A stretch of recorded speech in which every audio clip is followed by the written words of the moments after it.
Always love it when I can talk to a guy named Todd. It's the best first name out there. But look, it's Penn State Day here at Big Ten Media Days.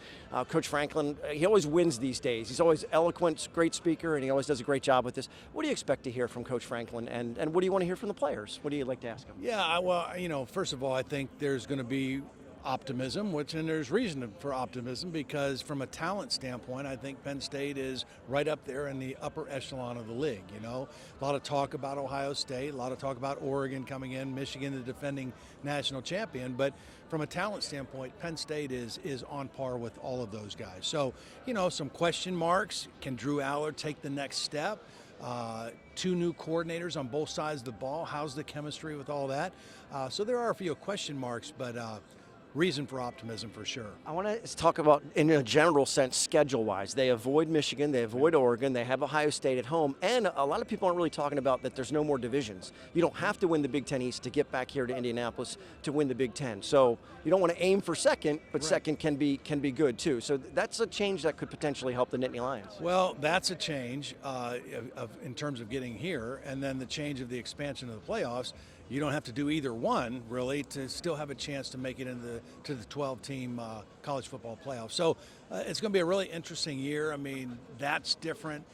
All the major four conferences are different with the addition of different teams. So it's going to be an exciting year of college football. You mentioned the playoff. 6 out of the 8 years, the last 8 years, I believe they finished in the top 12. That puts them right in that host a playoff game type of seeding. Can you imagine late December, Beaver Stadium, 100,000 people, whiteout, I'm sure, in that kind of atmosphere? That would be pretty cool. That would be very cool. And I think, to me, that's going to be probably the best part of the expanding of the playoffs is having games at home fields. Because if you've earned that right, you should have that advantage, just like NFL teams that get to host a playoff game. I mean, that's a big deal, rather than going and playing in a neutral setting or a dome stadium.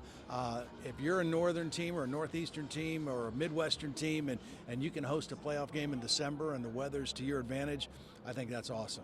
There's so many changes off the field, on the field, and with the staff. 2 new coordinators. So you got a third-year quarterback in Drew Aller as a QB. How difficult are coordinator changes? But Drew's now in his 3rd year, so he, how do you mix that, right? Balance that when you got a veteran guy, but a new coordinator. Well, it's always different and it's always difficult, but Drew's a smart guy. I mean, he's going to pick things up. Andy's been there through the spring, so it's not like they're starting, completely new here in the fall. So I'm sure he's got a very good feel for it. One of the things that I talked to James about last night was just, some of the things that Andy's done really well. He just said he's done a great job of just teaching and kind of answering the question why and why they're calling things the way they are. And so I'm sure Drew's picking it up really well, and also Bo, and are excited to get going here this fall. Last question. We're all here to talk about some college kids, college age. I have kids that are college age. I know what they want to talk about, the college football 25. They want to just enjoy themselves. To be representative as a college student of the entire university, of speaking for Penn State, you were out to dinner with them last night at St. Elmo's. The excitement level for these kids, what does this mean to those 3 to be chosen and represent Penn State here? Well, I think it was. I think you could just tell by the look of their faces. I mean, they all had big smiles.